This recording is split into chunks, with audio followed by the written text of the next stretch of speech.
9 fois en une seule nuit. Mais en voyant le sang sur le drap, le millionnaire resta pétrifié.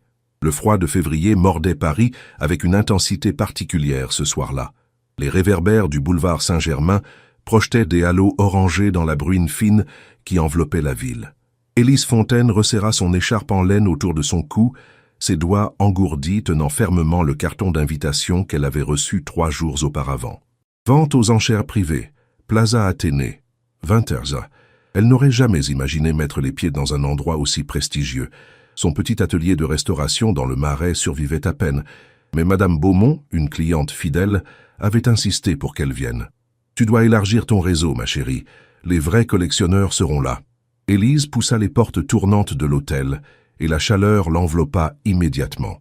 Le hall resplendissait de lustres en cristal, et le parfum subtil de roses fraîches flottait dans l'air.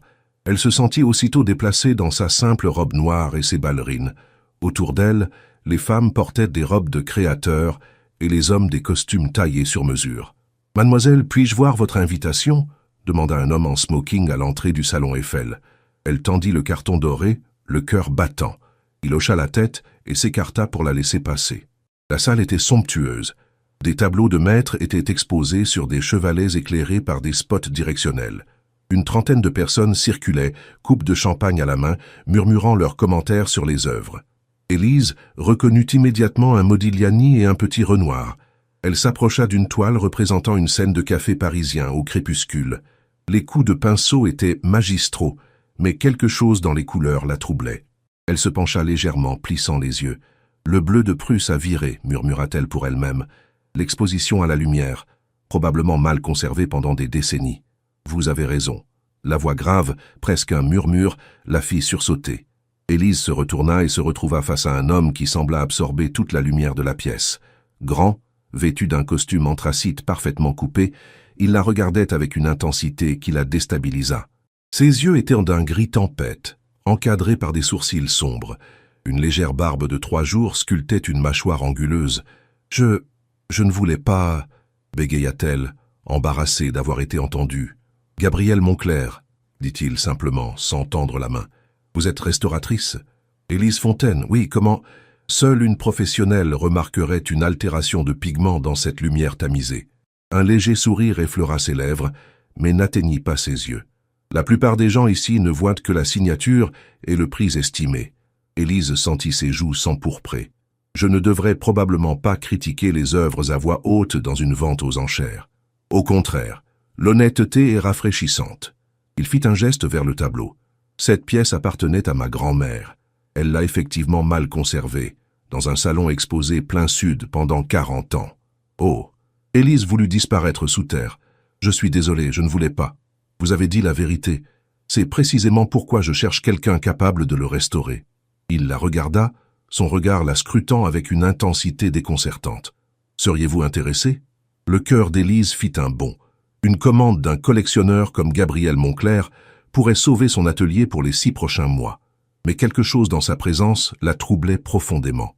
Il émanait de lui une froideur contrôlée, comme s'il observait le monde à travers une vitre. « Je serais honorée », répondit-elle, tentant de garder une voix professionnelle malgré le tremblement qu'elle sentait monter. « Bien. » Il sortit une carte de sa poche intérieure et la lui tendit.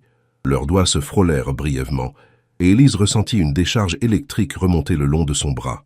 Leurs regards se croisèrent, et pendant un instant suspendu, le brouhaha de la salle sembla s'évanouir. Gabrielle retira sa main le premier, comme brûlée. « Appelez mon assistante demain. Elle organisera une visite de mon appartement pour évaluer l'ensemble de ma collection. »« D'accord, Gabrielle, te voilà enfin !» Une femme rousse spectaculaire dans une robe émeraude s'approcha, glissant possessivement son bras sous celui de Gabrielle. Elle jeta un regard rapide et dédaigneux à Élise, avant de se concentrer entièrement sur lui. « Clarisse !» dit Gabrielle d'un ton neutre, ne retirant pas son bras, mais ne l'encourageant pas non plus. « Je discutais à faire. Les enchères vont commencer. Viens, tu ne veux pas manquer le Degas. » Elle l'entraîna sans un regard de plus pour Élise. Gabrielle se laissa guider, mais juste avant de disparaître dans la foule, il tourna la tête et croisa une dernière fois le regard d'Élise. Quelque chose passa entre eux, quelque chose d'indéfinissable et de troublant. Élise resta plantée là, la carte de visite dans sa main tremblante. Gabrielle Moncler, collectionneur privé. Une adresse dans le 8e arrondissement et un numéro de téléphone. Elle ne savait pas encore qu'accepter ce travail changerait sa vie à jamais. Wetusa Tipinskan Kistu 7987 caractères. 3 jours plus tard, Élise se tenait devant un immeuble haussmannien majestueux de l'avenue Montaigne. La pluie tombait en rafales, martelant son parapluie. Elle avait passé 2 nuits blanches après leur rencontre, incapable de chasser de son esprit ses yeux gris tempête et cette voix grave qui semblait résonner encore dans sa tête. Elle inspira profondément et appuya sur l'interphone. « Ouais » une voix féminine, probablement l'assistante. « Élise Fontaine, j'ai rendez-vous à 14 heures. » Le portail s'ouvrit avec un bourdonnement électronique. L'ascenseur, une cage de fer forgée et de bois précieux, l'emporta jusqu'au dernier étage. Lorsque les portes s'ouvrirent directement dans un vestibule privé, Élise sentit son estomac se nouer. Une femme élégante d'une 50aine d'années l'accueillit. « Mademoiselle Fontaine, je suis Marguerite, l'assistante de Monsieur Monclerc. Suivez-moi, s'il vous plaît. » L'appartement était à couper le souffle. De hauts plafonds moulurés, des parquets de chêne massifs qui craquaient doucement sous les pas, et partout, des œuvres d'art, des peintures, des sculptures, des pièces qui auraient eu leur place dans les plus grands musées. « Monsieur vous attend dans son bureau », annonça Marguerite en s'arrêtant devant une double porte en acajou. Elle frappa discrètement et ouvrit sans attendre de réponse. Gabriel se tenait près d'une fenêtre panoramique donnant sur les toits de Paris. Il portait un pull à col roulé noir et un pantalon sombre, une tenue plus décontractée que lors de la vente, mais qui soulignait sa silhouette athlétique. Il se retourna lentement. « Mademoiselle Fontaine, merci d'être venue. Monsieur Monclerc. » Élise s'efforça de garder une voix ferme. « Gabriel, s'il vous plaît. » Il s'approcha, et Élise remarqua des cernes sous ses yeux, comme s'il n'avait pas dormi depuis des jours. « Puis-je vous offrir quelque chose? Café? Thé? »« Un café, merci. » Il fit un signe de tête à Marguerite qui disparut silencieusement. Gabriel indiqua un canapé en cuir près de la cheminée où un feu crépitait doucement. « Votre collection est impressionnante, » dit Élise en s'asseyant, tentant de remplir le silence tendu. « Vous collectionnez depuis longtemps ?»« Depuis l'adolescence. » Il s'installa en face d'elle, les coudes sur les genoux, les mains jointes. « Mon père pensait que c'était une perte de temps. Il voulait que je me concentre sur l'expansion de l'empire familial, industrie pharmaceutique. » Un sourire amer. L'art était ma rébellion silencieuse. La vulnérabilité inattendue dans sa voix surprit Élise. Elle vit quelque chose de douloureux passer dans ses yeux avant qu'il ne se referme à nouveau. Marguerite revint avec un plateau portant 2 tasses de café et des macarons de chez Ladurée. Elle servit en silence et repartit. « J'ai 23 pièces qui nécessitent une évaluation, » reprit Gabriel d'un ton plus professionnel. « Certaines ont besoin de nettoyage, d'autres de restauration complète. Je veux que vous me disiez honnêtement ce qui peut être sauvé et ce qui est trop endommagé. Je serai franche, c'est promis. » Bien, il se leva. « Suivez-moi. » Pendant les 2 heures qui suivirent, Élise examina chaque œuvre avec soin, prenant des notes, des photos, posant des questions sur la provenance et les conditions de conservation. Gabriel l'observait, répondant à ses questions avec précision, mais toujours avec cette distance contrôlée qui l'intriguait tant. Ils arrivèrent finalement devant le tableau de la vente aux enchères, installé dans ce qui semblait être une bibliothèque privée. « Celui-ci a une valeur sentimentale, » dit Gabriel doucement. « Ma grand-mère Hélène l'avait acheté lors de son voyage de noces. Mon grand-père détestait l'art, mais il l'a laissé l'accrocher dans son salon. » Il marqua une pause. « Elle est décédée l'année dernière. Je suis désolé. » Élise toucha doucement le bord du cadre. « Je peux lui redonner ses couleurs d'origine. Ça prendra du temps, mais c'est possible. » Gabriel hocha la tête, le regard perdu sur la toile. Elle me racontait que ce tableau lui rappelait sa liberté, avant le mariage, avant les obligations. Il se tourna vers Élise. « Vous comprenez ce besoin de liberté ?» La question la déstabilisa par son intimité. « Oui, » répondit-elle simplement. « Je crois que c'est pour ça que je restaure. Redonner vie à quelque chose d'oublié, c'est une forme de libération. » Leurs regards se croisèrent et s'accrochèrent. L'air sembla se densifier entre eux. Gabriel fit un pas vers elle, puis s'arrêta brusquement, comme s'il se retenait. « Il se fait tard, » dit-il d'une voix légèrement rauque. « Marguerite va préparer le contrat et... » Un coup de tonnerre violent ébranla les fenêtres. La pluie se mit à tomber avec une force redoublée, martelant les vitres comme des milliers de tambours. Gabriel s'approcha de la fenêtre. « Vous ne pouvez pas repartir sous ce déluge. Restez le temps que l'orage passe. Je ne veux pas m'imposer. » « Vous ne vous imposez pas. » Il se retourna et Élise fut frappée par l'intensité de son regard. « J'aimerais que vous restiez. » Le sous-entendu était clair, mais ni l'un ni l'autre n'osait franchir la ligne invisible qui les séparait encore. Marguerite frappa à la porte. « Monsieur, votre réunion de 17 heures a été déplacée à demain matin. »« Parfait. Merci, Marguerite. Vous pouvez disposer pour la journée. » L'assistante hocha la tête et disparut. Un silence lourd s'installa. « J'ai du vin, dit Gabriel. Un Châteauneuf du Pape 2015, ça vous dit ?» Élise savait qu'elle devrait refuser, rentrer chez elle, maintenir une distance professionnelle. Mais quelque chose dans sa poitrine lui disait de rester, comme si une force invisible la retenait dans cet appartement, près de cet homme énigmatique. « D'accord, » murmura-t-elle. Et avec ce simple mot, tout bascula. Le vin coulait dans les verres en cristal avec un glouglou apaisant. Gabriel et Élise s'étaient installés dans le salon principal, où le feu de cheminée projetait des ombres dansantes sur les murs ornés de tableaux.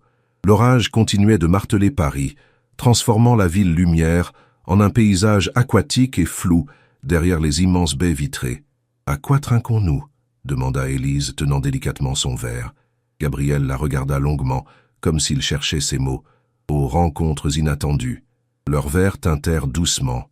Le vin était exquis, velouté, avec des notes de fruits noirs et d'épices.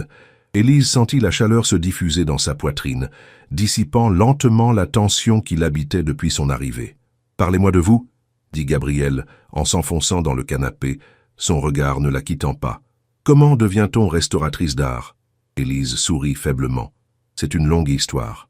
J'ai tout mon temps. » Elle prit une gorgée de vin, rassemblant ses souvenirs. « Mon père était conservateur au musée d'Orsay. Quand j'étais petite, il m'emmenait avec lui le dimanche. Quand le musée était fermé au public, on se promenait dans les salles vides et il me racontait l'histoire de chaque tableau, chaque sculpture. Sa voix se fit plus douce. Il disait que l'art était la mémoire de l'humanité et que la restaurer, c'était préserver notre âme collective. Il avait raison, murmura Gabriel. Il est toujours conservateur ? Le visage d'Élise se ferma légèrement. Non, il est décédé il y a 5 ans, cancer du pancréas. Ça a été très rapide. Je suis désolé. C'est pour lui que je continue. Chaque œuvre que je restaure, c'est comme si je poursuivais notre conversation. Elle cligna des yeux rapidement, chassant les larmes naissantes. Désolé, je ne voulais pas devenir mélancolique. Ne vous excusez pas. Gabriel se pencha en avant, son regard intense. La mélancolie a sa beauté. Elle nous rappelle que nous sommes vivants, que nous avons aimé. Quelque chose dans sa voix trahissait une douleur profonde.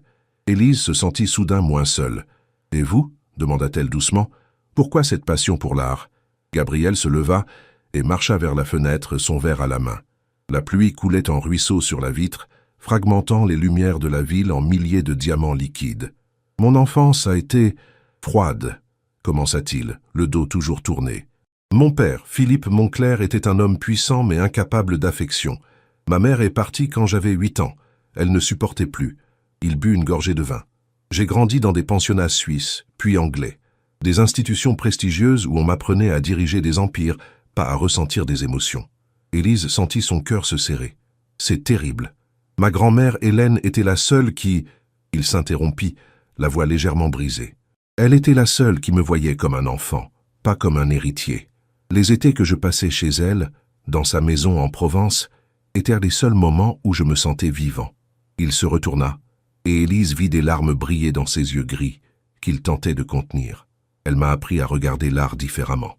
Elle disait que chaque tableau était une fenêtre sur l'âme de l'artiste, une confession silencieuse. Il revint s'asseoir, plus près d'Élise cette fois. Quand elle est morte l'année dernière, j'ai hérité de sa collection, et avec elle de tous ses souvenirs. Sans réfléchir, Élise posa sa main sur celle de Gabriel. Elle serait fière de voir comment vous préservez ce qu'elle aimait. Gabriel regarda leurs mains jointes, puis releva les yeux vers elle. L'intensité de son regard lui coupa le souffle. Lentement, très lentement, il porta la main d'Élise à ses lèvres et y déposa un baiser d'une infinie douceur. « Je ne fais pas ça, » murmura-t-il sans lâcher sa main. « Je ne laisse pas les gens entrer. Je ne me confie pas. »« Moi non plus, » avoua Élise, sentant son cœur battre à tout rompre. « Alors pourquoi ai-je l'impression de vous connaître depuis toujours ?» La question flotta entre eux, lourde de sens. Dehors, l'orage commençait à faiblir, mais à l'intérieur, une tempête d'une toute autre nature se levait. Gabriel se rapprocha encore, et Élise sentit son souffle chaud sur son visage.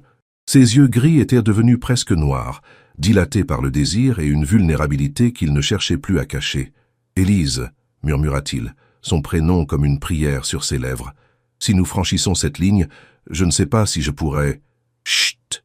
Elle posa un doigt sur ses lèvres. « Ne réfléchissons pas.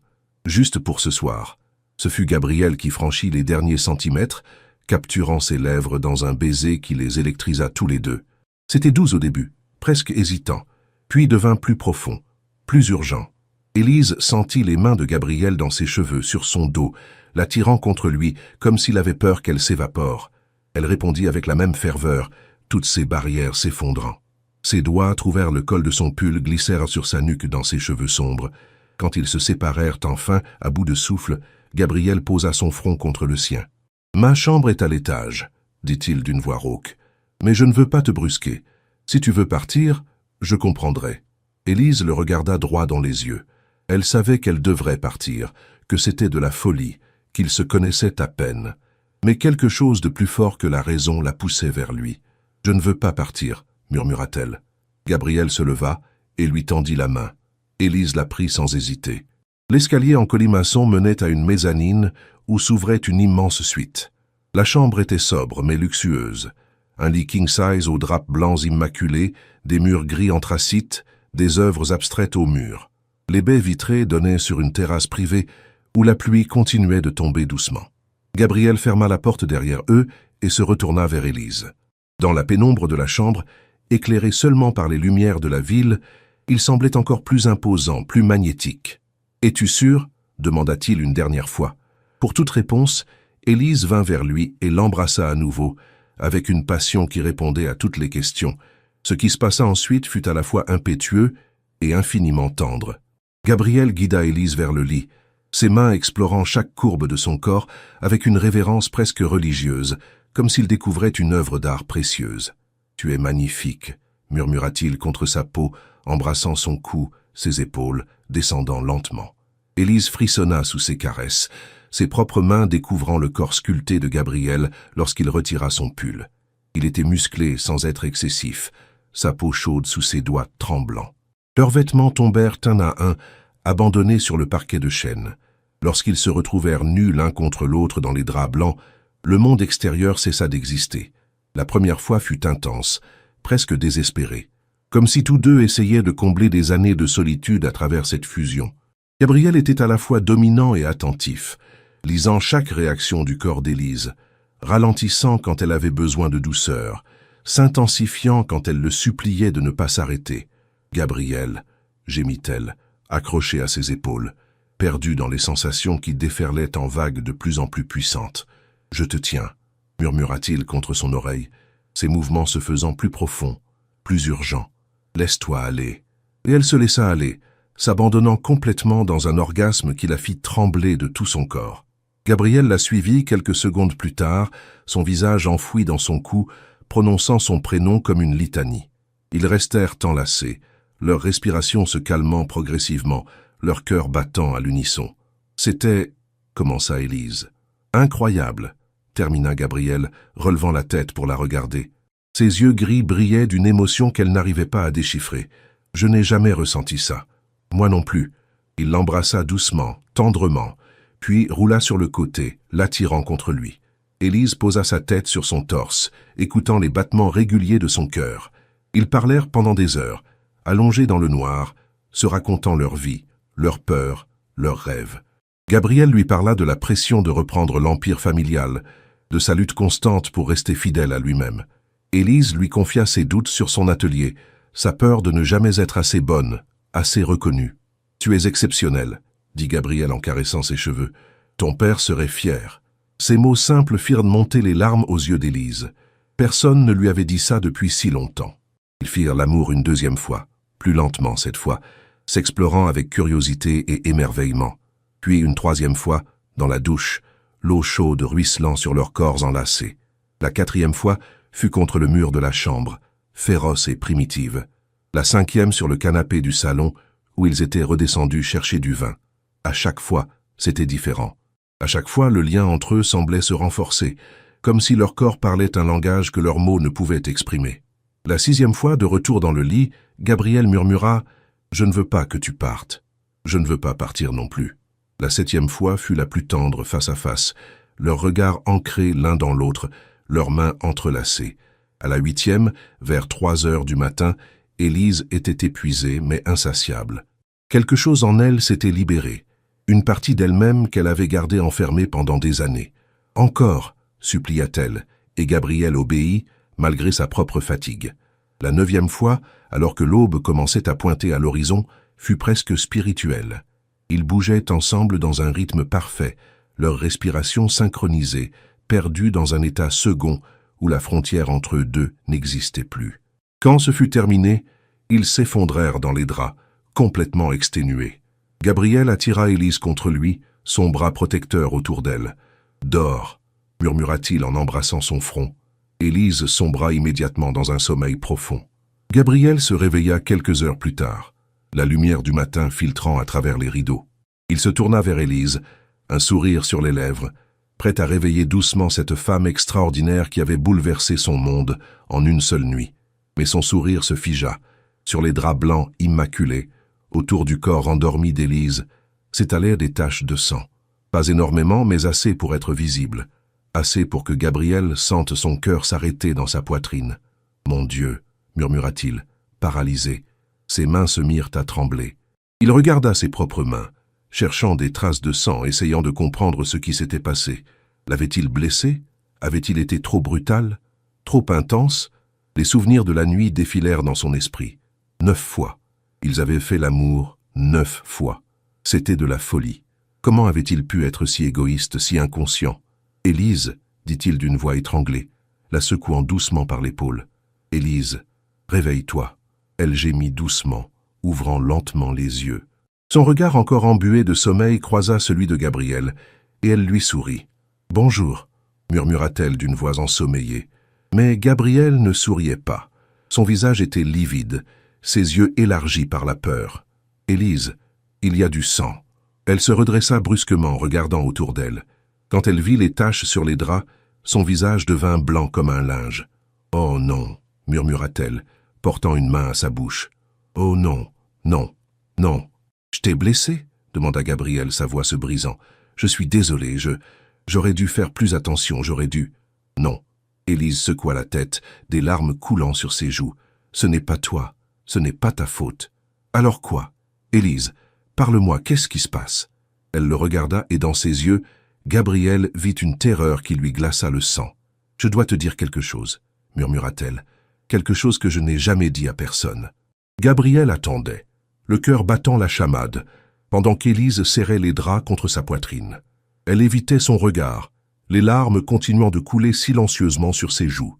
La lumière du matin révélait chaque détail de son visage. La peur, la honte, la vulnérabilité absolue. « Prends ton temps, » dit doucement Gabriel, malgré l'angoisse qui lui nouait l'estomac. « Je suis là. » Élise inspira profondément, cherchant son courage. « J'ai une condition médicale. Une maladie rare qu'on appelle syndrome de von Willebrand de type 3. » Elle leva finalement les yeux vers lui. « C'est un trouble de la coagulation. Mon sang ne coagule pas normalement. » Gabriel fronça les sourcils, essayant de comprendre. « Comme l'hémophilie ?»« Similaire, mais pas exactement pareil. C'est héréditaire. Ma mère l'avait aussi, mais elle est décédée d'une hémorragie quand j'avais 6 ans. » Sa voix se brisa. « Pendant l'accouchement de ma petite sœur. Elles sont mortes toutes les deux. »« Mon Dieu, Élise !» Gabriel voulut la prendre dans ses bras, mais elle leva une main pour l'arrêter. « Attends, laisse-moi finir. J'ai besoin de tout te dire. » Elle essuya ses larmes d'un geste brusque. « J'ai grandi en sachant que je portais la même malédiction. Les médecins m'ont suivi toute mon enfance. Ils m'ont appris à éviter les traumatismes, les chocs. Chaque petite coupure pouvait devenir dangereuse. » Gabriel écoutait, pétrifié. Tout prenait soudain un sens terrible. Sa fragilité apparente, sa façon d'être toujours prudente, contrôlée. « Et il y a autre chose, » continua Élise, sa voix n'étant plus qu'un murmure. « Les rapports sexuels, surtout quand ils sont intenses, peuvent provoquer des saignements. Mes médecins m'ont toujours prévenu que je devais être extrêmement prudente, que je devais toujours avertir mes partenaires. »« Mais tu ne m'as rien dit, » constata Gabriel, sans aucun reproche dans sa voix, juste de l'incompréhension. « Je sais. De nouvelles larmes coulèrent. Je sais, et c'était irresponsable de ma part. Mais quand j'étais avec toi hier soir, j'ai oublié. Pour la première fois de ma vie, je me suis sentie normale. Je me suis sentie vivante, pas comme une chose fragile qui pourrait se briser à tout moment. Gabriel sentit sa poitrine se serrer douloureusement. Il s'approcha doucement et cette fois, elle ne l'arrêta pas. Il la prit dans ses bras, la serrant contre lui avec une infinie douceur. « Tu aurais dû me le dire, » murmura-t-il contre ses cheveux. « Mais je comprends pourquoi tu ne l'as pas fait. Tu n'es pas en colère ?»« En colère ?» Il la fit reculer pour pouvoir la regarder dans les yeux. « Élise, je suis terrifié à l'idée de t'avoir fait du mal. Mais en colère contre toi? Non, jamais. 9 fois, Gabriel. » Sa voix était teintée d'un rire désespéré. « Nous avons fait l'amour 9 fois. J'ai été complètement inconsciente. Nous l'avons été tous les deux. » Il caressa doucement sa joue. C'était... Je ne sais pas ce qui s'est passé hier soir. Comme si nous étions possédés. C'est exactement ça. Élise posa sa main sur celle de Gabriel contre sa joue. Je n'ai jamais ressenti quelque chose d'aussi intense. Avec personne. Il faut qu'on aille à l'hôpital, dit Gabriel, redevenant soudain pratique. Tu as besoin d'être examiné, peut-être d'une transfusion ou... Non. Elle secoua fermement la tête. Ce n'est pas une hémorragie grave. Ce sont juste des saignements de surface. Je connais mon corps, je sais quand c'est dangereux. Elle toucha son bras. J'ai mes médicaments, du facteur de coagulation de synthèse dans mon sac. Je vais en prendre et me reposer. Je serai bien. Tu es sûr? Oui, mais je dois rentrer chez moi. Je ne peux pas rester ici. La panique traversa le visage de Gabriel. Pourquoi? À cause de ce qui s'est passé? Élise, je ne te juge pas, Ce n'est pas ça. Elle prit ses mains dans les siennes. J'ai besoin de temps pour réfléchir, pour comprendre ce qui se passe entre nous. C'est allé trop vite, trop fort, j'ai peur. Moi aussi j'ai peur, admit Gabriel. Mais s'il te plaît, ne pars pas comme ça. Reste encore un peu. Nous n'avons pas besoin de faire quoi que ce soit, juste être ensemble.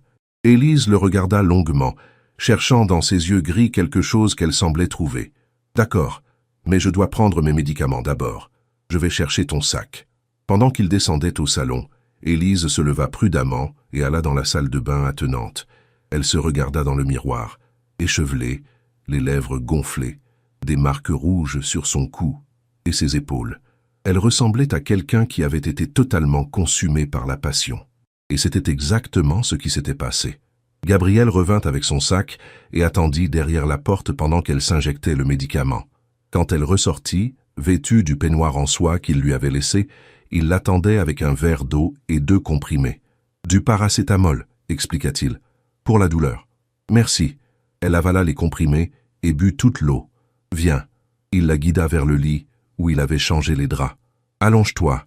Tu as besoin de repos. » Élise obéit, trop épuisée pour protester. Gabriel s'allongea à côté d'elle sur les couvertures, gardant une distance respectueuse. Mais après quelques secondes, elle se rapprocha et posa sa tête sur son épaule. « Parle-moi, » murmura-t-elle. « Dis-moi quelque chose, n'importe quoi, je ne veux pas penser. » Gabriel réfléchit un moment. « Ma grand-mère Hélène me racontait une légende quand j'étais enfant. Elle disait qu'il existait des âmes sœurs, mais pas dans le sens romantique habituel.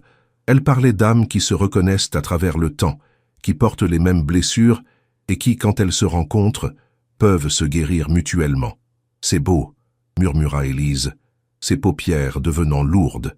Elle disait que ces rencontres étaient rares, précieuses, qu'il fallait être courageux pour les accepter, parce qu'elles nous changent à jamais.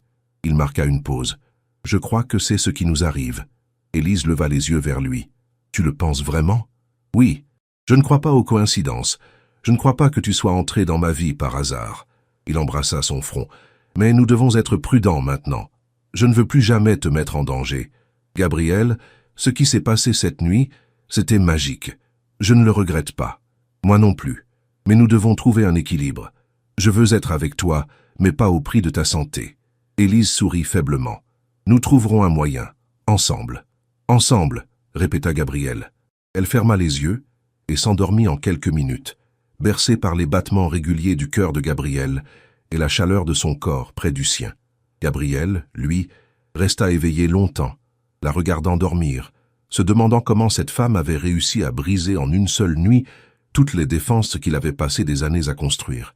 3 jours passèrent sans qu'ils se parlent. 3 jours pendant lesquels Élise resta cloîtrée dans son petit appartement du Marais, oscillant entre l'émerveillement du souvenir de cette nuit et la terreur de ce qu'elle avait révélé. Son téléphone vibrait régulièrement avec des messages de Gabriel. « Comment te sens-tu ? Je m'inquiète. Appelle-moi, s'il te plaît, juste pour que je sache que tu vas bien. Élise, ne te renferme pas. Pas après ce que nous avons partagé. » Elle ne répondait pas, incapable de trouver les mots justes. Que pouvait-elle dire? Qu'elle avait peur de ce qu'elle ressentait? Que l'intensité de leur connexion la terrifiait autant qu'elle l'émerveillait? Son atelier était situé au rez-de-chaussée d'un immeuble ancien de la rue des Francs-Bourgeois. C'était un espace modeste mais lumineux, avec de grandes fenêtres donnant sur la rue pavée. Des chevalets, des pots de peinture, des solvants et des pinceaux encombraient chaque surface disponible. Ce matin-là, elle travaillait sur la restauration d'une miniature du XVIIIe siècle quand la clochette de la porte tinta. Elle leva les yeux, s'attendant à voir Madame Beaumont, et sentit son cœur faire un bond. Gabriel se tenait dans l'encadrement de la porte, vêtu d'un long manteau gris et d'une écharpe noire. Ses yeux gris la fixaient avec une intensité qui lui coupa le souffle. « Tu ne répondais pas à mes messages, » dit-il simplement. « Gabriel, je... » Élise posa son pinceau, ses mains tremblant légèrement. Je ne savais pas quoi dire. « Dis-moi la vérité, tu regrettes ?» Sa voix était calme, mais elle perçut la vulnérabilité en dessous. « Non, je ne regrette rien. » Elle contourna son chevalet pour se rapprocher. « Mais j'ai peur, Gabriel, peur de ce qui se passe entre nous. C'est trop intense, trop rapide. Je sais. » Il entra et ferma la porte derrière lui. « Moi aussi j'ai peur. Je n'ai jamais ressenti ça pour personne. Ça me terrifie. » Ils se regardèrent en silence pendant un long moment.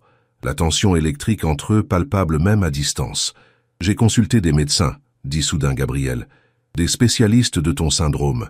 Je voulais comprendre, savoir comment je pouvais, comment nous pouvions... » « Tu as fait ça ?» Élise sentit les larmes lui monter aux yeux. « J'ai passé ces 3 derniers jours à me renseigner. J'ai parlé à un hématologue. J'ai lu des études médicales. » Il s'approcha d'elle. « Je veux être avec toi, Élise, mais je veux le faire de manière responsable, sans te mettre en danger. » Gabriel, elle ne put retenir ses larmes plus longtemps. Personne n'a jamais fait ça pour moi. Personne n'a jamais pris le temps de comprendre. Il la prit dans ses bras, la serrant contre lui. « Tu mérites qu'on prenne soin de toi. Tu mérites d'être aimé pour ce que tu es, y compris ta maladie. » Le mot « aimer » résonna entre eux comme un coup de tonnerre. Il était trop tôt pour ce mot, beaucoup trop tôt, et pourtant il semblait juste. « Viens dîner avec moi ce soir », murmura Gabriel contre ses cheveux. « Un vrai rendez-vous, on prendra notre temps, on apprendra à se connaître correctement. » Élise se recula pour le regarder, essuyant ses larmes. « D'accord, mais pas dans un endroit chic, quelque chose de simple. » Un sourire étira les lèvres de Gabriel, le premier vrai sourire qu'elle lui voyait. « Je connais l'endroit parfait. » Ce soir-là, ils se retrouvèrent dans une petite brasserie de quartier à Montmartre, loin du luxe clinquant des restaurants étoilés. L'endroit était chaleureux, avec des nappes à carreaux rouges et blancs, des bougies vacillantes et une odeur de coque au vin qui emplissait l'air. « C'est parfait, » dit Élise en s'installant à leur table près de la fenêtre. « Ma grand-mère m'emmenait ici quand j'étais adolescent, » expliqua Gabriel. Elle disait que les meilleurs souvenirs se créent dans les endroits simples, pas dans les palaces. Ils commandèrent du vin rouge et des plats traditionnels, du bœuf bourguignon pour lui, un magret de canard pour elle. La conversation coula naturellement, sans la tension sexuelle qui les avait consumés lors de leur première soirée ensemble. Gabriel lui parla de son travail, des responsabilités écrasantes qui pesaient sur ses épaules depuis la mort de son père 2 ans auparavant. « Tout le monde attend que je sois comme lui, impitoyable en affaires, froid, calculateur. Mais je ne suis pas comme ça. Tu n'as pas à être comme lui, » dit doucement Élise. « Tu peux diriger à ta manière. C'est ce que je me répète chaque jour. » Il prit sa main sur la table. « Mais c'est épuisant de résister aux attentes des autres. Je comprends. » Élise entrelaça ses doigts aux siens. « Après la mort de mon père, tout le monde s'attendait à ce que je rejoigne un grand musée, que je continue son héritage de manière prestigieuse. Mais j'ai choisi mon petit atelier, ma liberté. Certains disent que j'ai gâché mon potentiel. Ils ont tort. Tu as choisi l'authenticité. C'est la chose la plus courageuse qu'on puisse faire. » Le dîner se prolongea pendant des heures. Ils parlèrent de tout et de rien, découvrant leur goût commun, leur amour des films en noir et blanc, leur passion pour la musique de Chopin, leur fascination pour l'architecture gothique. « J'aimerais te montrer quelque chose, » dit Gabriel quand ils sortirent du restaurant vers minuit. La nuit était claire, les étoiles visibles malgré les lumières de la ville. « Quoi donc ? Fais-moi confiance. » Il l'emmena à travers les rues pavées de Montmartre jusqu'au sommet de la butte.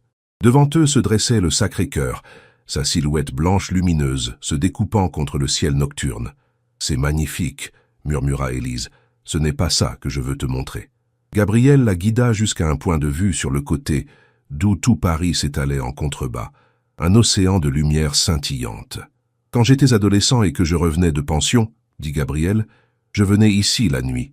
Je regardais la ville et je me demandais si j'aurais un jour ma place quelque part.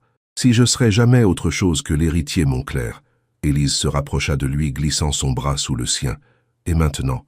Maintenant, il se tourna vers elle, ses yeux gris reflétant les lumières de la ville. « Maintenant, pour la première fois, je commence à croire que c'est possible. Grâce à toi. » « Je ne suis qu'une restauratrice avec un petit atelier, » dit-elle avec un sourire triste. « Non. » Il prit son visage entre ses mains. « Tu es la femme qui m'a rappelé ce que c'était que de ressentir vraiment, de vivre vraiment. » Il l'embrassa alors doucement, tendrement, sous les étoiles. Ce n'était pas le baiser brûlant et désespéré de leur première nuit, mais quelque chose de plus profond, de plus significatif. Quand ils se séparèrent, Élise souriait, les larmes aux yeux.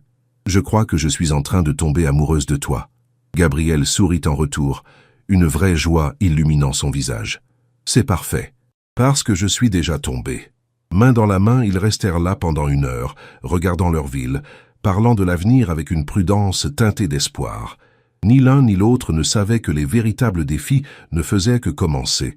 2 semaines s'étaient écoulées depuis cette nuit magique à Montmartre. Gabriel et Élise se voyaient presque tous les jours, construisant lentement une relation basée sur la confiance et la tendresse.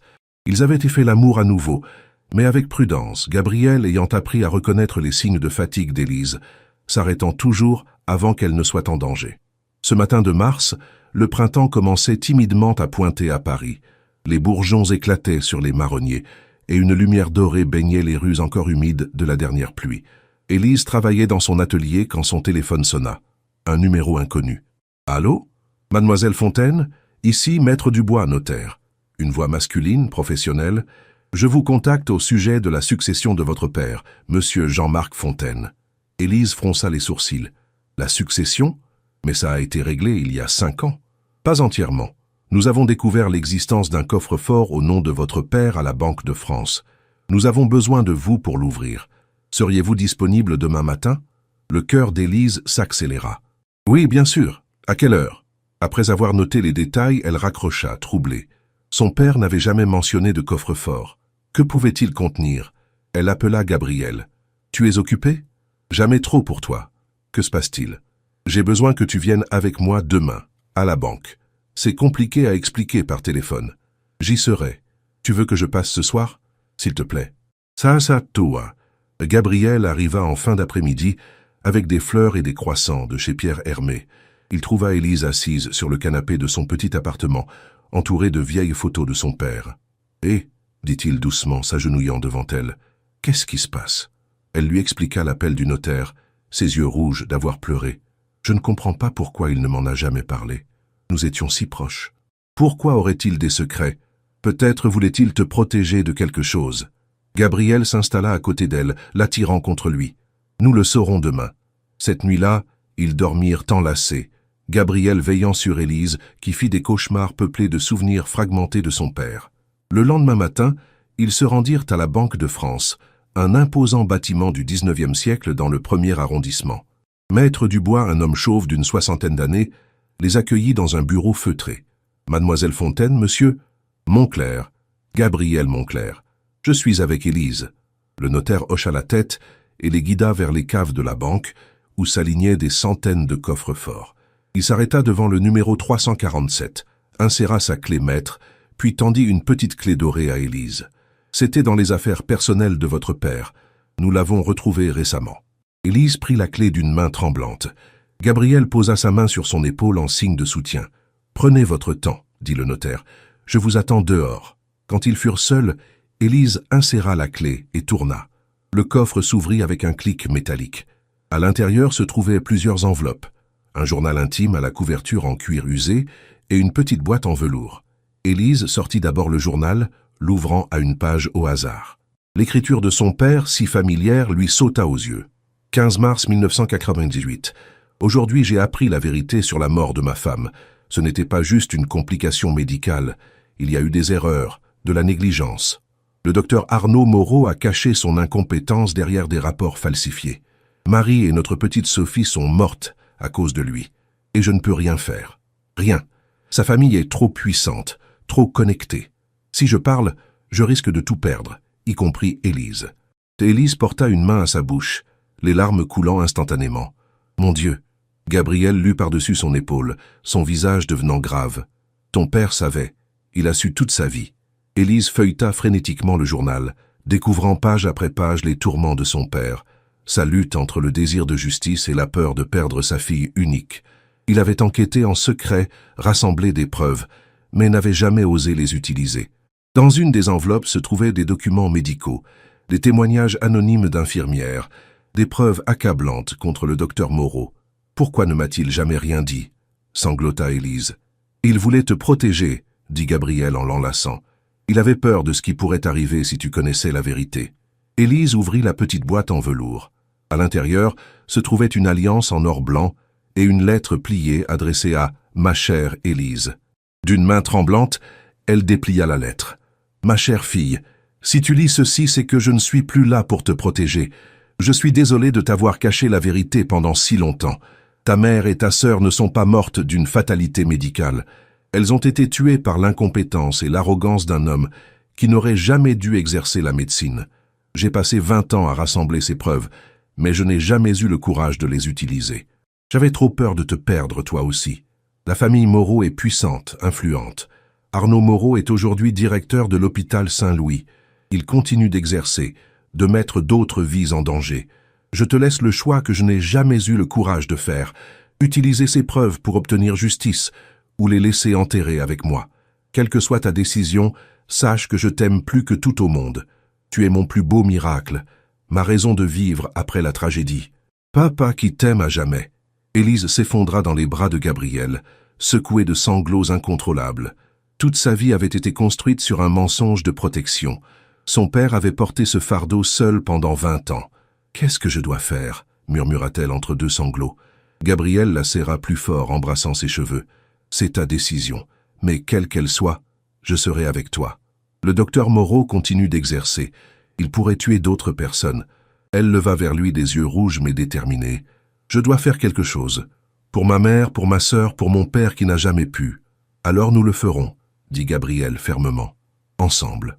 Ils passèrent l'après-midi dans l'appartement de Gabriel, étalant tous les documents sur la grande table du salon.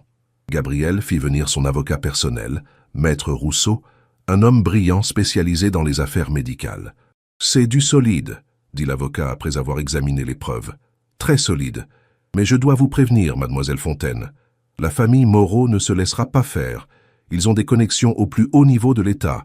Ce sera une guerre. »« Je sais, » dit Élise, sa voix plus ferme qu'elle ne l'avait jamais été. « Mais je ne peux pas laisser cet homme continuer. Plus jamais. » Gabriel prit sa main. « Nous avons des ressources aussi, des connexions. Je ne les utilise jamais, mais pour toi, je le ferai. Gabriel, je ne veux pas que tu sois impliqué dans... » Trop tard.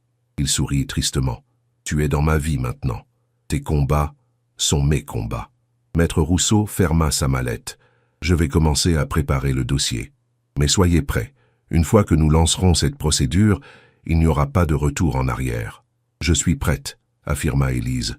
Tantôt cette nuit-là, épuisée émotionnellement, Élise s'endormit dans les bras de Gabriel. Mais vers 3 heures du matin, elle fut réveillée par son téléphone qui vibrait sur la table de nuit.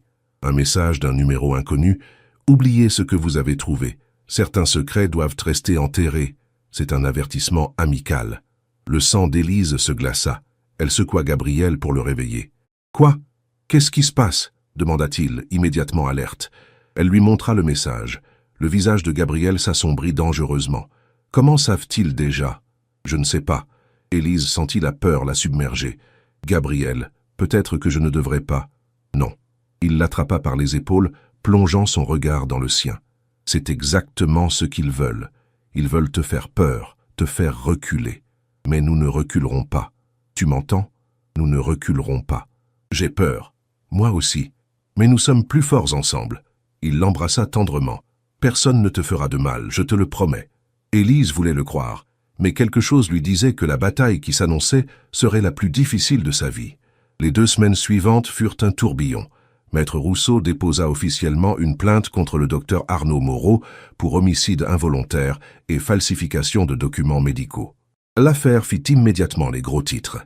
Scandale à l'hôpital Saint-Louis, un éminent médecin accusé de négligence mortelle. Les secrets d'un obstétricien. 20 ans après, la vérité éclate. Les médias s'emparèrent de l'histoire avec voracité. Élise fut assaillie de demandes d'interview, de journalistes campant devant son atelier.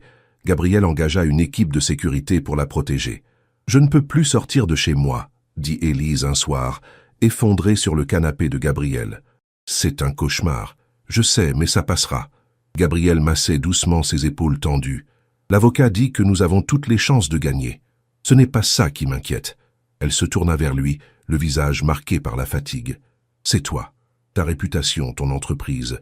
Les Moreau commencent à t'attaquer aussi dans la presse. » En effet, des articles avaient commencé à circuler insinuant que Gabriel utilisait son influence pour manipuler le système judiciaire, que leur relation était suspecte, qu'il profitait d'une femme vulnérable. « Je m'en fiche, » dit Gabriel fermement, « qu'ils disent ce qu'ils veulent. Mais ton conseil d'administration a voté leur confiance en moi hier, à l'unanimité. » Il sourit. « Apparemment, tenir tête aux Moreau m'a donné du crédit. Qui l'aurait cru ?» Malgré tout, Élise voyait bien que la pression le rongeait. Il dormait peu, travaillait tard, jonglant entre les réunions avec les avocats, la gestion de son entreprise et le soin qu'il prenait d'elle.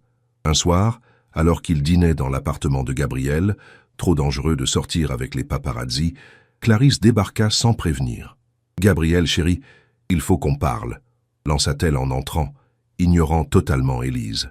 Clarisse. Gabriel se leva, visiblement contrarié. « Comment es-tu entrée ? Le gardien me connaît. » Elle jeta enfin un regard méprisant vers Élise. « Je vois que tu es toujours avec ta petite restauratrice malade. »« Sors d'ici », dit Gabriel d'une voix glaciale que même Élise ne lui connaissait pas. « Non, attends, tu ne comprends pas. » Clarisse s'approcha, baissant la voix. « Mon père connaît Arnaud Moreau. Ils sont membres du même club privé. Il peut t'aider à arranger les choses, à faire disparaître ce scandale avant qu'il ne détruise ta réputation complètement. » Arranger les choses? Gabriel la regarda avec dégoût. Tu veux dire étouffer la vérité? Laisser un meurtrier continuer à exercer? Ne sois pas naïf. C'est comme ça que le monde fonctionne, tu le sais. Elle lança un regard venimeux à Élise. Tout ça pourquoi? Pour une fille que tu connais depuis à peine un mois, qui va probablement te quitter dès que cette histoire sera terminée. Ça suffit. Élise se leva, tremblante de rage. Vous ne savez rien de nous. Rien. Oh, je sais tout ce que j'ai besoin de savoir. Clarisse s'approcha, son parfum lourd envahissant l'espace. Gabriel a toujours eu un complexe du sauveur. Il aime les causes perdues. Toi, tu n'es qu'une de plus sur la liste. Dehors, rugit Gabriel, faisant sursauter les 2 femmes. Sors de chez moi immédiatement, Clarisse, ou j'appelle la sécurité. Clarisse recula, choquée par la violence de sa réaction. Tu le regretteras, Gabriel. Les Moreau ne pardonnent pas, et moi non plus. Elle sortit en claquant la porte. Un silence pesant s'installa. Élise sentit les larmes couler sur ses joues. « Et si elle avait raison ?» murmura-t-elle. « Et si je n'étais qu'une cause perdue pour toi ?»« Quoi ?» Gabriel se retourna, incrédule. « Tu ne crois quand même pas ces mensonges ? Je ne sais plus quoi croire. » Élise s'effondra sur le canapé. « Regarde ce qui t'arrive à cause de moi. Ta vie était paisible avant que j'arrive. Maintenant, tu es attaqué de toutes parts. Ta réputation est en jeu. Tes anciennes relations te tournent le dos. Et je n'ai jamais été aussi heureux, » l'interrompit Gabriel en s'agenouillant devant elle. « Tu m'entends? Jamais. Parce que pour la première fois de ma vie, je vis pour quelque chose qui en vaut la peine, pour quelqu'un qui en vaut la peine. Mais non, écoute-moi bien, Élise Fontaine. » Il prit son visage entre ses mains. « Je t'aime. Je sais que c'est trop tôt, que ça ne fait qu'1 mois, mais je t'aime. Et je ne reculerai pas, ni devant les Moreau, ni devant la presse, ni devant qui que ce soit. » Élise le regarda, les yeux brillants de larmes. « Tu m'aimes depuis le premier soir. Peut-être même depuis la première seconde où je t'ai vu regarder ce tableau avec des yeux si passionnés, si vivants. Il sourit à travers ses propres larmes. Tu es la femme la plus courageuse, la plus authentique que j'ai jamais rencontrée. Comment pourrais-je ne pas t'aimer? Je t'aime aussi, murmura-t-elle, les mots sortant avec une facilité surprenante. Mon Dieu, Gabriel, je t'aime tellement que ça me fait peur. Ils s'embrassèrent, un baiser salé de larmes, chargé de toutes les émotions qu'ils avaient retenues. 3 jours plus tard, Maître Rousseau les convoqua d'urgence à son bureau. « J'ai une mauvaise nouvelle », annonça-t-il, le visage grave. « Les Moreau ont trouvé un angle d'attaque. Ils font valoir que votre père, mademoiselle Fontaine, était mentalement instable vers la fin de sa vie. Le cancer, les traitements. Ils affirment que ces accusations étaient le fruit d'un esprit confus. « C'est faux », s'exclama Élise. « Mon père était lucide jusqu'à la fin. Je sais. Mais ils ont des témoignages de collègues disant qu'il était devenu paranoïaque, obsédé. Il transforme sa quête de vérité en délire de persécution. » Gabriel serra le poing. Il doit y avoir un moyen de prouver sa lucidité. Il y en a un. L'avocat ouvrit un dossier.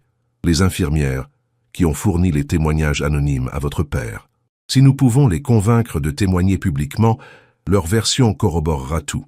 Mais pourquoi était-elle anonyme au départ? Demanda Élise. Par peur. Le docteur Moreau a des connexions puissantes dans le milieu hospitalier. Témoigner contre lui, c'était détruire leur carrière. Il la regarda gravement. Nous devons les retrouver et les convaincre. C'est notre seule chance. Je vais m'en occuper, dit Gabriel. J'ai des enquêteurs privés, les meilleurs. Pendant les jours qui suivirent, pendant que les enquêteurs recherchèrent les anciennes infirmières, Élise reçut un appel inattendu. Mademoiselle Fontaine, je m'appelle Sophie Marchand. J'étais infirmière à l'hôpital Saint-Louis en 1998. Le cœur d'Élise s'accéléra. Vous étiez là quand ma mère... Oui, j'ai vu ce qui s'est passé. J'ai témoigné anonymement pour votre père. Et maintenant, elle marqua une pause. Maintenant, je suis prête à témoigner publiquement. Le docteur Moreau a détruit assez de vies. Il est temps que ça s'arrête. Des larmes de soulagement coulèrent sur les joues d'Élise. Merci, merci infiniment. C'est moi qui devrais vous remercier. Pour votre courage. Vous faites ce que nous n'avons pas osé faire pendant 20 ans. Quand Élise raconta la nouvelle à Gabriel, il la souleva et la fit tourner dans ses bras. Tu vois, nous allons gagner. La vérité va éclater. Grâce à toi, dit Élise en caressant son visage. Sans ton soutien, j'aurais abandonné. Jamais je ne te laisserai abandonner. Il l'embrassa doucement. Nous sommes une équipe maintenant. Pour toujours, répéta-t-elle, le mot résonnant comme une promesse. Mais aucun d'eux ne savait que le plus grand défi était encore à venir. Le palais de justice de Paris se dressait imposant sous le ciel gris d'avril. Des dizaines de journalistes et de caméras étaient massés devant les marches, créant un corridor humain que Gabriel et Élise durent traverser pour entrer. « Mademoiselle Fontaine, comment vous sentez-vous? Monsieur Monclerc, est-il vrai que vous financez ce procès pour des raisons personnelles? » Élise, un commentaire sur les accusations de diffamation. Gabriel entoura Élise de son bras, la protégeant des micros tendus vers elle. Pas de commentaires, tout sera dit devant le tribunal. Ils entrèrent dans le hall majestueux, leurs pas résonnant sur le marbre. Maître Rousseau les attendait, entouré de son équipe d'avocats. « Tout est prêt, dit-il. Sophie Marchand est arrivée. Elle est dans la salle des témoins. 2 autres infirmières ont finalement accepté de témoigner aussi. » Vraiment? Le visage d'Élise s'illumina d'espoir. « Oui, votre courage les a inspirées. Elles ont décidé qu'il était temps de dire la vérité, quelles qu'en soient les conséquences. » Dans la salle d'audience, l'atmosphère était électrique. Le docteur Arnaud Moreau était assis à la table de la défense, entouré d'une armée d'avocats en robe noire. C'était un homme d'une 60aine d'années, aux cheveux gris impeccablement coiffés, au costume hors de prix. Il regardait Élise avec un mépris à peine dissimulé. Le juge, une femme sévère d'une 50aine d'années, entra. Tout le monde se leva. L'audience est ouverte. Affaire Fontaine contre Moreau. Les 3 premiers jours furent épuisants. Les avocats de la défense attaquèrent méthodiquement la crédibilité de Jean-Marc Fontaine, présentant des témoignages de collègues affirmant qu'il était devenu paranoïaque, obsessionnel. « Votre père était malade, mademoiselle Fontaine », dit l'avocat principal de Moreau, un homme mince au regard acéré. Le cancer avait atteint son cerveau. Ces accusations n'étaient que les divagations d'un homme mourant cherchant quelqu'un à blâmer pour sa tragédie personnelle. Élise serra les poings, sentant la rage monter. Gabriel posa une main apaisante sur son bras. Mais le 4e jour, tout changea. Sophie Marchand fut appelée à la barre. C'était une femme d'une 50aine d'années, aux cheveux courts et au visage fatigué mais déterminé. Sa voix tremblait légèrement quand elle prêta serment. « Madame Marchand, commença maître Rousseau, pouvez-vous nous dire ce que vous avez vu le 12 août 1998 ?» Sophie inspira profondément. « J'étais infirmière en obstétrique à l'hôpital Saint-Louis. Ce jour-là, Madame Marie Fontaine a été admise pour l'accouchement de son deuxième enfant. Tout se passait normalement jusqu'à ce que le docteur Moreau arrive. Que s'est-il passé alors? Il n'était pas dans son état normal. Il sentait l'alcool. J'ai essayé de le signaler au chef de service, mais le docteur Moreau m'a menacé de me faire renvoyer si je disais quoi que ce soit. Un murmure parcourut la salle. Le juge frappa de son marteau. « Continuez, madame. Pendant l'accouchement, il y a eu des complications, une hémorragie. Le docteur Moreau a paniqué, il a fait des erreurs graves. Il n'a pas appelé l'équipe de réanimation à temps, n'a pas administré les bons médicaments. » Les larmes coulaient maintenant sur ses joues. J'ai vu cette femme et son bébé mourir alors qu'on aurait pu les sauver. Et après, le docteur Moreau a falsifié les rapports. Il a fait porter la responsabilité sur une prétendue condition préexistante de la patiente. « Objection !» s'écria l'avocat de la défense. « Ce témoignage est un tissu de mensonges inventés pour salir la réputation de mon client. Objection rejetée !» dit le juge fermement. « Le témoin a le droit de s'exprimer. » Sophie continua, racontant comment plusieurs infirmières avaient été témoins de la négligence, mais que toutes avaient eu peur de parler. Comment le docteur Moreau avait utilisé ses connexions pour étouffer toute enquête. Quand elle descendit de la barre, Élise pleurait silencieusement. Gabriel la serrait contre lui, lui-même les yeux brillants. Les deux autres infirmières témoignèrent les jours suivants, corroborant chaque détail du récit de Sophie. Le 7e jour, ce fut au tour du docteur Moreau de témoigner. Il monta à la barre avec arrogance, sûr de lui. « Docteur Moreau, commença maître Rousseau, niez-vous avoir été sous l'influence de l'alcool le 12 août 1988 ?»« Absolument. C'est une invention pure et simple. »« Vraiment? Alors comment expliquez-vous ce document ?» L'avocat brandit une feuille. « Un rapport de sécurité de l'hôpital datant de ce jour-là, signalant votre comportement erratique. » Le visage de Moreau pâlit légèrement. Ce rapport était sans fondement. Il a été annulé. Oui, annulé par votre beau-père qui était alors directeur administratif de l'hôpital. Pratique, n'est-ce pas? Objection. Rejeté. Répondez à la question, docteur. Moreau se tortilla sur son siège. Pour la première fois, sa façade de confiance se fissurait. L'interrogatoire dura 3 heures. Maître Rousseau était impitoyable, démontrant méthodiquement les incohérences dans les déclarations de Moreau, présentant des preuves de falsification, de dissimulation. Quand le docteur descendit enfin de la barre, il semblait avoir vieilli de 10 ans. Le jour du verdict arriva 2 semaines plus tard. Élise avait à peine dormi la nuit précédente, tourmentée par l'incertitude. Gabriel était resté éveillé avec elle, lui tenant la main, lui murmurant des mots d'encouragement. La salle d'audience était bondée. Des familles de victimes potentielles étaient revenues, ayant entendu parler du procès. Des médecins, des juristes, des journalistes.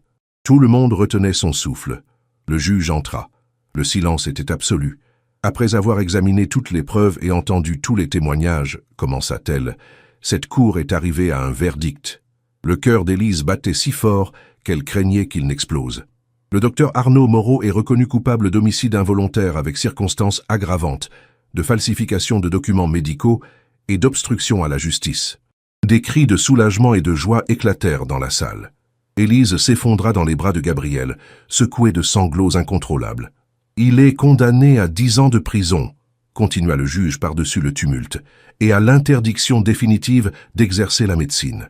De plus, il devra verser des dommages et intérêts substantiels aux familles des victimes. » Gabriel serrait Élise contre lui, pleurant lui aussi. « Tu as réussi, mon Dieu, tu as réussi. »« Nous avons réussi, » murmura-t-elle contre son torse. « Ensemble. » Maître Rousseau se tourna vers eux, un rare sourire sur son visage habituellement sévère. « Justice a été rendue.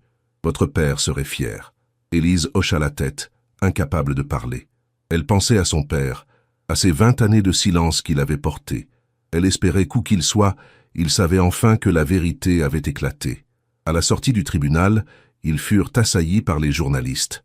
Mais cette fois, Élise accepta de parler. « Aujourd'hui, justice a été rendue, » dit-elle d'une voix ferme malgré les larmes. « Non seulement pour ma mère et ma sœur, mais pour toutes les victimes du docteur Moreau, et pour mon père qui a porté ce fardeau en silence pendant 20 ans. Que ressentez-vous, mademoiselle Fontaine? Du soulagement, de la tristesse, de la gratitude. Elle regarda Gabriel à ses côtés. Et de l'amour. Parce que j'ai appris que même dans les moments les plus sombres, on peut trouver la lumière si on a le courage de la chercher. Monsieur Moncler, un commentaire? Gabriel sourit, passant son bras autour d'Élise. Je suis juste fier d'être aux côtés de la femme la plus courageuse que je connaisse. Ce soir-là, ils retournèrent à l'appartement de Gabriel, épuisés, émotionnellement vidés, mais libérés d'un poids énorme. Gabriel ouvrit une bouteille de champagne, un Krug 2008 qu'il gardait pour les occasions spéciales. « À la justice », dit-il en levant son verre. « À la vérité », ajouta Élise. « Et à nous », termina Gabriel. Ils burent, s'embrassèrent, pleurèrent encore un peu. Puis Gabriel posa son verre et s'agenouilla devant Élise. « Qu'est-ce que tu fais ?» demanda-t-elle interloquée. « Élise Fontaine », commença-t-il, sortant un écrin de sa poche. « Je sais que c'est trop tôt. Je sais qu'on se connaît depuis seulement 2 mois, mais ces 2 mois ont été plus intenses, plus vrais, plus significatifs que toute ma vie avant toi. » Il ouvrit l'écrin, révélant une bague en platine sertie d'un diamant simple, mais magnifique. « Je ne te demande pas de te marier tout de suite, mais je te demande de promettre que tu construiras ton avenir avec moi, que nous affronterons ensemble tout ce que la vie nous réserve. Veux-tu être ma fiancée ?» Élise le regarda, les larmes coulant librement. « Gabriel, prends ton temps. Si tu as besoin de réfléchir, oui. » Elle sourit à travers ses larmes. « Oui, oui, oui, 1000 fois oui. » Gabriel glissa la bague à son doigt, puis se releva et la prit dans ses bras, la faisant tourner. Il riait et pleurait en même temps, perdu dans un bonheur qu'il n'aurait jamais cru possible quelques mois auparavant. Cette nuit-là, ils firent l'amour tendrement, doucement, comme si c'était la première fois. C'était une célébration, une promesse, un nouveau départ.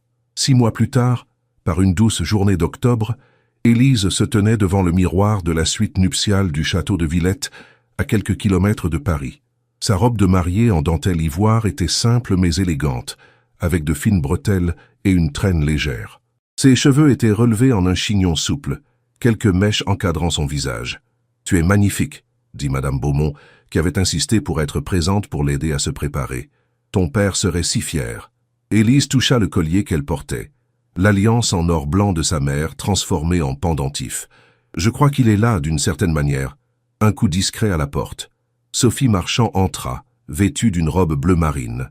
Après le procès, elle et Élise étaient devenues amies, cette femme représentant un lien précieux avec le passé. « C'est l'heure », annonça-t-elle doucement. « Gabriel t'attend. » Le cœur d'Élise fit un bond. 6 mois s'étaient écoulés depuis le verdict. 6 mois pendant lesquels leur amour n'avait fait que grandir et se renforcer. Ils avaient repris leur temps, appris à se connaître en profondeur, construit des fondations solides pour leur avenir. La cérémonie se déroulait dans les jardins du château, sous une arche de roses blanches et de lierre. Une 50aine d'invités étaient de présents, des amis proches, quelques membres de la famille de Gabriel et plusieurs des personnes qui les avaient soutenus pendant le procès. Quand Élise apparut au bout de l'allée, Gabriel sentit les larmes lui monter aux yeux. Elle était éblouissante, rayonnante de bonheur. Il portait un costume gris anthracite parfaitement coupé, une cravate argentée, et à sa boutonnière, une petite rose blanche identique à celle du bouquet d'Élise. Élise marcha seule dans l'allée, son choix, sa façon d'honorer son indépendance et le chemin qu'elle avait parcouru pour arriver jusqu'ici. Mais dans son cœur, elle sentait la présence de son père qui la guidait. Quand elle rejoignit Gabriel devant l'autel, il lui prit les mains et tous deux avaient les yeux brillants de larmes. « Chers amis, » commença le célébrant, « nous sommes réunis aujourd'hui pour célébrer l'union d'Élise et Gabriel, 2 âmes qui se sont trouvées dans la tempête et ont choisi de naviguer ensemble vers des eaux plus calmes. » Les vœux furent échangés, chacun ayant écrit les siens. « Élise, » commença Gabriel, sa voix légèrement tremblante, « quand tu es entrée dans ma vie, j'étais un homme qui existait, mais ne vivait pas vraiment. Tu m'as appris que la vulnérabilité n'est pas une faiblesse, mais une force, que l'amour véritable se trouve dans les moments difficiles, pas seulement dans les moments faciles. Je promets de te protéger sans t'étouffer, de t'aimer sans te posséder, de te soutenir dans tous tes rêves. Je promets d'être ton partenaire, ton confident, ton meilleur ami, pour toujours. » Élise essuya une larme avant de commencer. « Gabriel, tu es apparu dans ma vie comme une tempête magnifique. Tu m'as rappelé que j'avais le droit d'être forte et fragile à la fois, que ma maladie ne me définissait pas, que je méritais d'être aimée complètement, sans réserve. Je promets de te donner mon cœur chaque jour, de te défier quand tu en as besoin, de te réconforter quand tu souffres. Je promets d'être ta compagne dans toutes les aventures, les grandes et les petites, pour toujours. Par le pouvoir qui m'est conféré, je vous déclare mari et femme. Vous pouvez embrasser la mariée. Gabriel attira Élise contre lui et l'embrassa tendrement, sous les applaudissements et les cris de joie de l'assemblée. La réception se déroula dans la grande salle du château, transformée en un jardin d'hiver féerique, avec des guirlandes lumineuses, des bougies partout et des compositions florales délicates. Pendant le dîner, Maître Rousseau se leva pour porter un toast. J'ai vu beaucoup de couples dans ma carrière, mais rarement j'ai vu un amour aussi authentique, aussi résilient que celui d'Élise et Gabriel. Ils ont affronté des tempêtes que la plupart des couples n'affrontent jamais, et ils en sont sortis plus forts. À Élise et Gabriel, à Élise et Gabriel, reprit l'assemblée en levant leurs verres. Plus tard, pendant la première danse, Gabriel murmura à l'oreille d'Élise. « Tu sais ce que je pensais. Quoi donc? Cette nuit où nous avons fait l'amour 9 fois. Comment nous avons perdu tout contrôle, toute raison. » Élise rougit légèrement. « Gabriel, je me disais que c'était de la folie, que nous avions été irresponsables. » Il la fit tourner doucement. « Mais maintenant je comprends. C'étaient nos âmes qui se reconnaissaient, qui refusaient d'attendre, qui savaient, bien avant nos esprits, que nous étions faits l'un pour l'autre. C'est la chose la plus romantique que tu m'aies jamais dite, murmura Élise, les larmes aux yeux. C'est aussi la vérité. Il l'embrassa doucement. Je t'aime, Madame Montclair. Je t'aime, Monsieur Montclair. 3 jours plus tard, après une courte lune de miel en Provence, dans l'ancienne maison de grand-mère Hélène qu'Élise avait tant voulu voir, ils retournèrent à Paris pour une surprise qu'ils avaient préparée ensemble. Devant l'hôpital Saint-Louis, une petite cérémonie avait été organisée. Les nouvelles directions de l'hôpital, soucieuses de réparer les erreurs du passé, avaient accepté leur proposition. Une plaque commémorative fut dévoilée, installée dans le hall principal de la maternité, en mémoire de Marie Fontaine et Sophie Fontaine et de toutes les victimes d'erreurs médicales, que leurs souvenirs nous rappellent l'importance de l'intégrité, de la transparence et de la compassion dans la pratique médicale. Fondation Marie et Sophie Fontaine pour la sécurité des patients, créée par Élise et Gabriel Montclair. Élise et Gabriel avaient utilisé une partie des dommages et intérêts pour créer cette fondation qui financerait des formations pour le personnel médical et soutiendrait les familles de victimes d'erreurs médicales. « C'est parfait », murmura Élise, regardant la plaque à travers ses larmes. « Papa aurait été si fier. »« Il l'est », dit Gabriel en la serrant contre lui. « J'en suis sûr. » 6 mois plus tard, un matin de printemps, Élise se réveilla avec une nausée. Elle se précipita dans la salle de bain, son cœur battant la chamade. Cela faisait 3 semaines qu'elle se sentait étrange.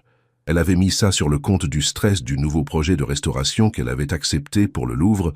Son atelier avait considérablement grandi en reconnaissance après le procès. Mais maintenant, assise sur le carrelage froid de la salle de bain, elle comprenait. Gabriel entra inquiet. « Ça va ? C'est la 3e fois cette semaine que... » Il s'arrêta net en voyant le test de grossesse dans la main d'Élise. « Est-ce que c'est positif ?» murmura-t-elle, oscillante entre la joie et la terreur absolue. « Gabriel, je suis enceinte. » Le visage de Gabriel passa par toutes les émotions en quelques secondes. Choc, joie, puis inquiétude. « Mais, ton syndrome, les médecins ont dit que... » Je sais, les larmes coulaient sur ses joues. « C'est extrêmement risqué. » Je pourrais... La même chose qui est arrivée à ma mère pourrait... Gabriel s'agenouilla devant elle, la prenant dans ses bras. « Hé, non, ne pense pas comme ça. Nous allons voir les meilleurs spécialistes. Nous allons tout faire pour que tu sois suivi parfaitement.